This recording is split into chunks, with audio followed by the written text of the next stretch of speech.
Hello বন্ধুরা, good evening সবাইকে। আর আজকে দেখো আমি রাত্রে রান্না শুরু করলাম। আমি আজকে বানাবো ডিম দিয়ে টমেটো চাটনি।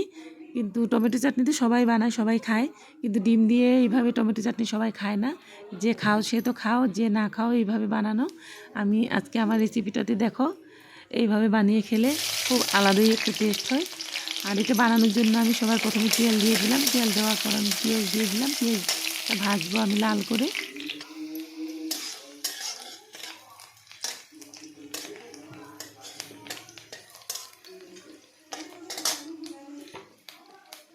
এখন আমি পেঁয়াজটা ভাজতে ভাজতে লাল করে ভাজবো। তারপর এখন আমি পেঁয়াজটা ভাজা হয়ে গেল, তারপর আমি দিয়ে দিলাম টমেটো কুচি করে রাখা। আর এই টমেটোটা কিন্তু একদম গলে যাওয়া পর্যন্ত আমি ভাজতে থাকবো। এটা টুকরো টুকরো থাকবো না, পুরো মিক্স হয়ে যাবে।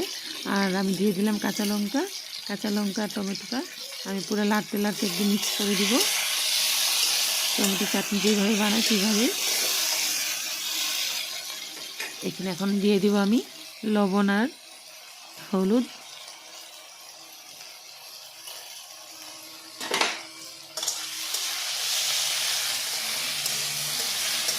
এখন আমি এটা ভাজতে থাকবো।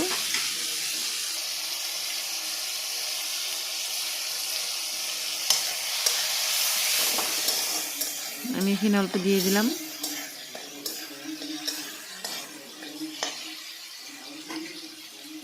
গুঁড়া মশলা, তারপর ঢাকা দিয়ে দিলাম আমি।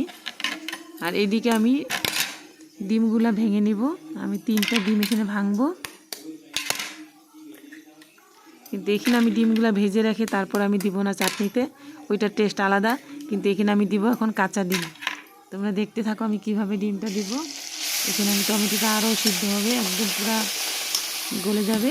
তারপর আমি এখানে দিয়ে দেব, এখানে অল্প আদা ছেঁচে দিয়ে দেবো আমি থেতো করে। এটা হলো আমার আদাও দিয়ে দিলাম। এখানে আমি রসুন ইউজ করবো না, দেওয়া যায়, দিলে রসুনও দেওয়া যায়, কিন্তু আমি দিইনি, আমি আদা দিয়েছি। আর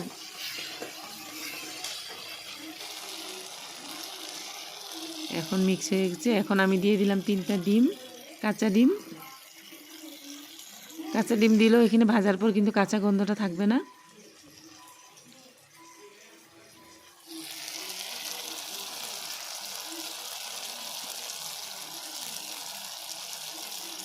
কিন্তু এই চাটনিটা বানাইতে হলে অল্প তেলটা বেশি লাগে, কারণ কি তেলটা যদি বেশি না হয় তাহলে কিন্তু একটা কাঁচা গন্ধ থাকবে ডিমে।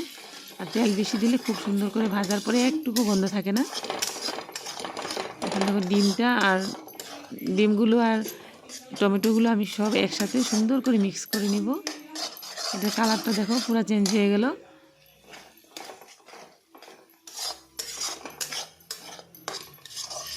এই চাটনিটাও একটা অসাধারণ টেস্ট হয়।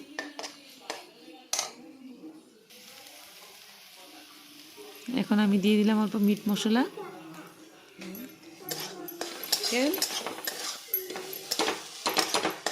টেস্টি তো।